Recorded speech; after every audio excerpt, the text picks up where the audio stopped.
Wala pa.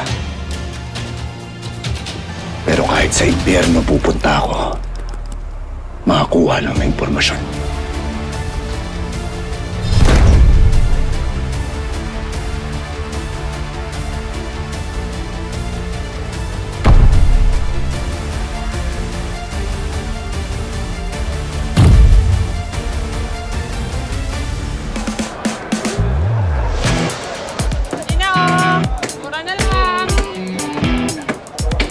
Okay na ba yan? Okay na, Esther.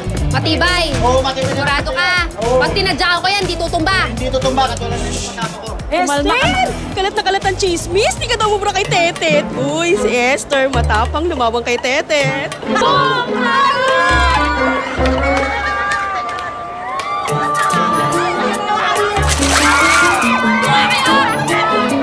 Buisit!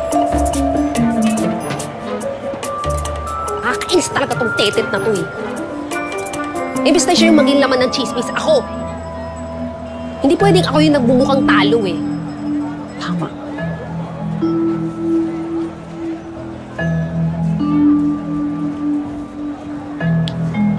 May naisip na akong pwedeng gawin kay Tetet. Anong plano? Eh, di ba, bida-bida siya. So, dapat siya yung pag-uusapan o gagawa natin ng chismis si Tetet. Ay! Gusto ko yan. Oh, di ba? Pero, paano natin gagawin mo? Ako pa nga na. Ang galing mo talaga kahit amilansa ka! Ay, sorry. Ayan na! Bili na! Magpinda na tayo.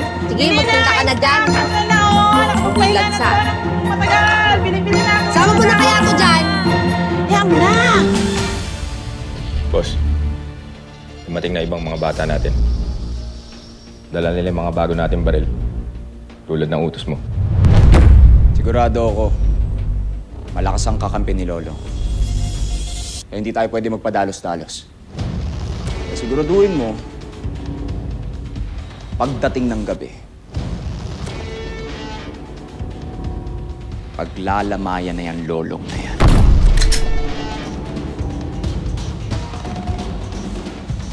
Hindi ka na pwedeng mabuhay pa, Lolo. Lalo na ngayon na bumalik na ang mga alaala ni Elsie. Hindi kayo pwede magkita. Hindi mo pwedeng makuha sa akin si Elsie. Papatayin kita.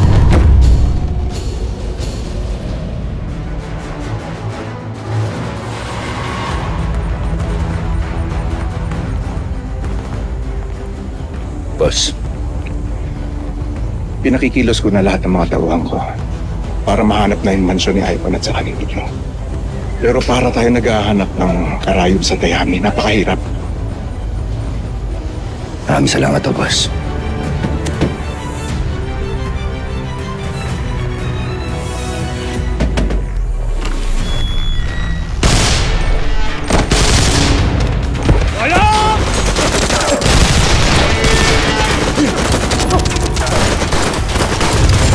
Boss, dito! Dito! Tolong! Ito na ako!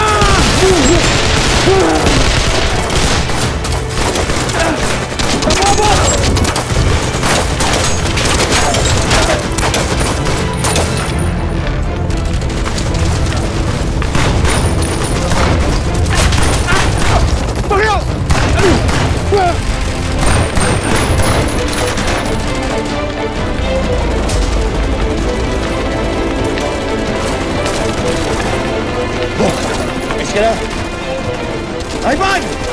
Natuto nila tayo! Napakarami nila!